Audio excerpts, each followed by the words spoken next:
Good evening. Hello, yes. Y'all know me, I'm Brother Mark. Just want to talk on this situation that happened yesterday there in Charlottesville, West Virginia. In America, in these days, it was sort of alarming. When I was looking at it, it was like, when I look in the history books or read old clips of how when the news media had just started spreading the movement of Dr. Martin Luther King, the Civil Rights Movement, how horrific it was I can imagine how horrific it was when some adults and some Americans of my age saw the dogs being let out on the kids and, just the total brutality of a people. And not to get on that as a subject or about what I'm going to speak about, just to make a correlation. When I saw those riots, or whatever that was yesterday, the day before yesterday, there in Charlottesville, where European culture, white people were fighting white people. I saw speckles of any other race but white. It was just amazing to me because it was always so taboo in America that white would fight against white. They would always stick together no matter what. I imagine that was just a falsity in my own mind, an objective, something that I learned that was incorrect. Because when you think about it, I guess they fought in the Civil War also. I guess we survived that. I don't know what we got going on now, but it just seemed to be like simple math, simple knowledge, simple understanding. It would seem like the simplest of mind would understand the simplest of fact. That America and all its greatness, it was due to a lot of great African American people during the whole history of it. And even today, it's just a simple fact. That's not anything to be debated. So when I see what was going on yesterday, then it was like, is it really about hatred of us? That's something that they've been projected as what's going on, because yesterday I didn't see anything as it relates to, they were saying things, don't get me wrong, and it was definitely, but as it relates to who are they fighting, who are they, not, it's Americans, okay, try to be clean with it. But my thing is I'm a uniter, so I try to look at different things, and I try to have compassion for every people, and everybody group and whatever, At the end of the day, I'm not God. I don't judge everything and all these different things. I'm not in a position or a job to make a difference or anything like that. So I try to do my little part here. But at the end of the day, it is what it is. It is what it is. America's greatness is due partly to the fact of black greatness, African greatness in America. And today is still the same. It hasn't changed. And the different things that happens in the country hasn't changed.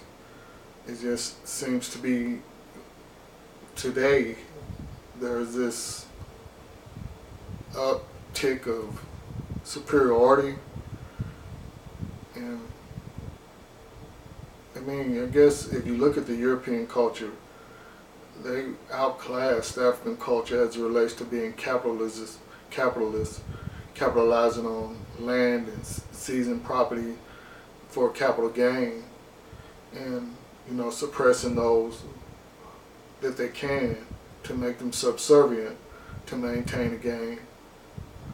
But the Africans, they're a powerful people. They nurture the land. They're loving people. They give. They're liberal people. But they're powerful people, and they make a lot. And sometimes, because as it relates to the way the capitalists go, they know everything as it relates to how the money goes. And it ain't the way it's going when you're making a deal with them.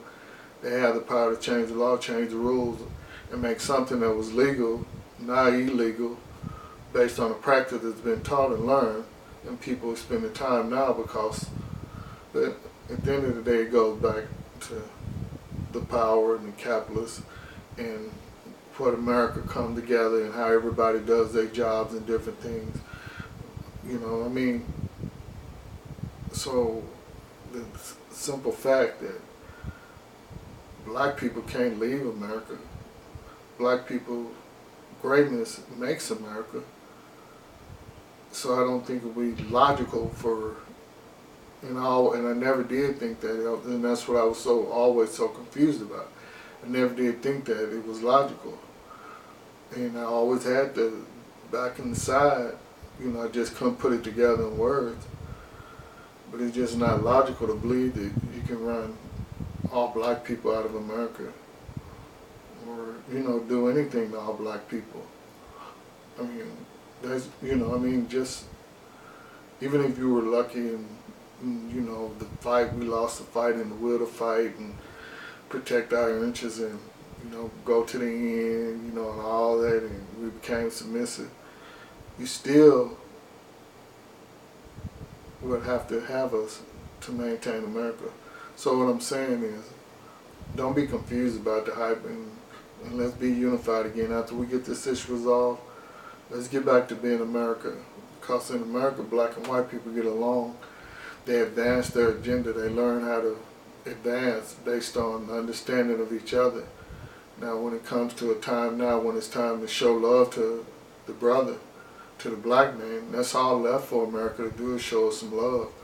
We had a president. He was a great man. He showed a lot of love. A lot of hate was shown to him. And now it seems like everybody, that, you know, this group want to one-up America and then just bring, I don't want to judge anybody, so let me bring that on down. Just, we did have a great president, and but at the end of the day, what we saw yesterday,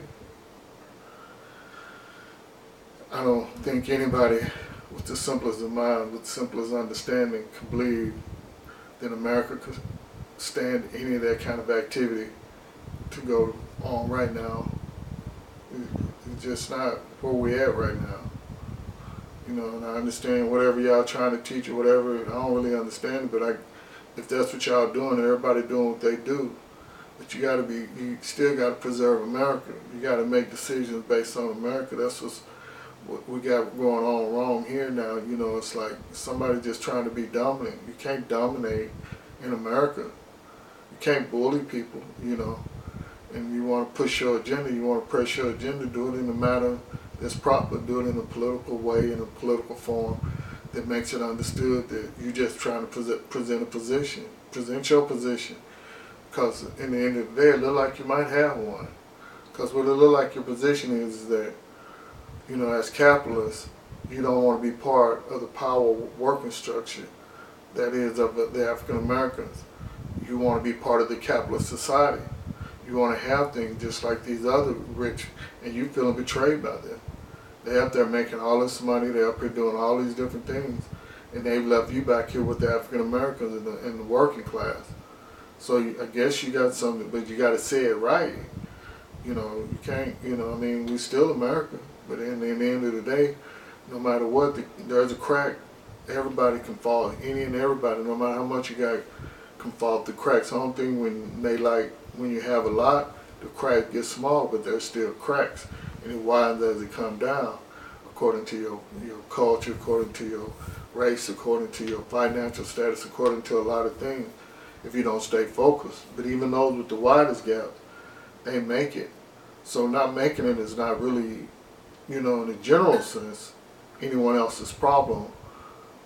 It's just, if you believe in your creator, and you believe in your maker, you believe in Jesus, then you're going to be all right. Because Jesus and the Lord, they only require that you show love and live a righteous life and respect people.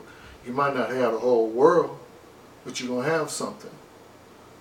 So it's just horrendous. This country that I love, I try to represent myself as to be a uniter. You know, wanting all people to come together. We all have problems. We all got issues, from your community, from your culture, from your neighborhood, from your job, from your children, your family, you know. But every problem is to be dealt with.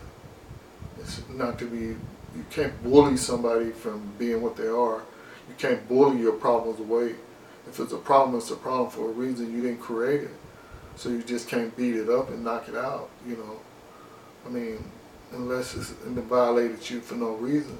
But if it's a problem because it's something you're supposed to deal with, something that affects your life, if you could have dealt with it real simply, it wouldn't have been a problem. So you have to deal with it. You have to negotiate. You have to understand. You know, this thing is not. This is not brand new. This is America. We got to come together, America. And we got to stop with this nonsense, believing that somehow that, you know, I mean, it just amazes me. I don't want to say what it is. There are certain things that go on in this country that are basic facts.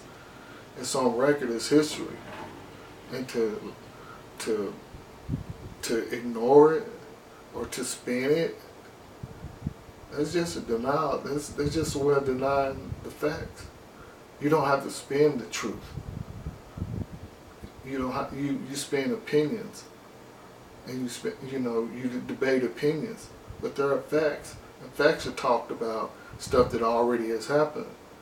Opinions and advice and counsel, stuff that you think that might need to be done in the future. But because you feel like something that can be done in the future, you have an opinion, it doesn't make that a fact. It doesn't make that law. It doesn't make it anything but something that you think. And if you can form a majority of people to believe that, maybe you can get it in a vote. But outside of that, you speak it, and if it's not law, if it's not something that is necessary or a proven fact, hold that opinion, you express your opinion, and you respect whatever you feel, and leave it at that. But the facts are. And then when you want to resolve an issue, you want to have a problem, stay with the facts. Don't get sensitive and don't get personal. Talking about what might happen tomorrow. Let's fix what happened yesterday, at some point. It don't even really look like much fixing is needed. It look like in America, all y'all need to do is just acknowledge us. Just acknowledge black people. Just acknowledge their existence. Acknowledge their worth. Just say it. It's not that much. We making it and doing it without y'all's acknowledgement. Think what happened if you acknowledge us and make it okay to embrace us. Make it okay for us when we're in the public to be like we are. We're black. We act black. We grew up black. We're Africans. We're sort of mobile. We move, And when you attack us, we're not the best people to become calm. We immediately defend ourselves. That's not a reason for you to kill us. If you attack somebody, their natural defenses are to lock up and resist if they have not done anything. You cannot do people, especially people that have been enslaved in the country. You cannot expect them to just bow down and just go gracefully for what you say. But at the end of the day, we just know that America's a great country. We all should love America. And we should all be doing what's good for America. And again, that what happened yesterday was some pretty horrific stuff. Come on, America. Let's be great. Come on, let's learn to love. Let's learn to love one another truly. What would hurt? What is so bad about love? What is so good about hate? What is so good about being mad? What is so good about being angry? What does that do? What does it mean? How does it make you feel? If I hate you because you hate me, that makes me the same person you are. I don't know if the Bible says it was a real scripture. I know they always say we're supposed to love our enemies. So how can you talk about your enemy? How can you say bad things and want to be angry and swear at them and different things if you love them? If you love your enemy, you don't necessarily have to love them as you love yourself, but love your enemy. I mean, love yourself and love the things that you do. If everybody did that, if everybody did it, I mean, I'm just saying, it's not against the law to love. And if everybody just did it, quit being mad. Quit calling these companies you need customer service being mad. Quit treating people any kind of way because you think you have a right. Stop doing it. We're all Americans. We're human. We're part of this human world. We're part of this human family. Who are you to think that you can teach yourself to be superior? Who are you to think you can teach yourself to just be so insulting to someone, or to treat someone, or to kill someone because you think you can, because you think you have a right? You did not create these people you're killing. You did not create these people that you insult and you mock and you do all these different things. And this is not a cry foul. This is a discussion, and these are facts. Facts. It's not an opinion. These things happen. It's facts. All we're saying is just, hey, if we let all this go, what y'all did, if we as a people let all this go as a people, and let it go, and don't, because we don't. But do we need to make a deal? Do we need to say it? We not looking to do nothing to nobody. We just want to live in peace, love, and harmony. We are peaceful, loving people. Africans are a powerful people. They're nurturers of the earth. They love. That's what they do. They're strong. They're confident in their power and their prowess. They have beautiful women, strong men. And all we're asking is, just acknowledge us, America. Acknowledge us, citizens.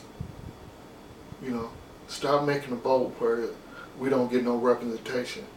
Stop making rules where you take our money and you just treat us any kind of way. Stop doing it. Give us our share. Give us our fair break. Yeah, there are sports players that make... Anyway, we won't get into the politics and money making right now. But America, express your love for your black brothers and sisters.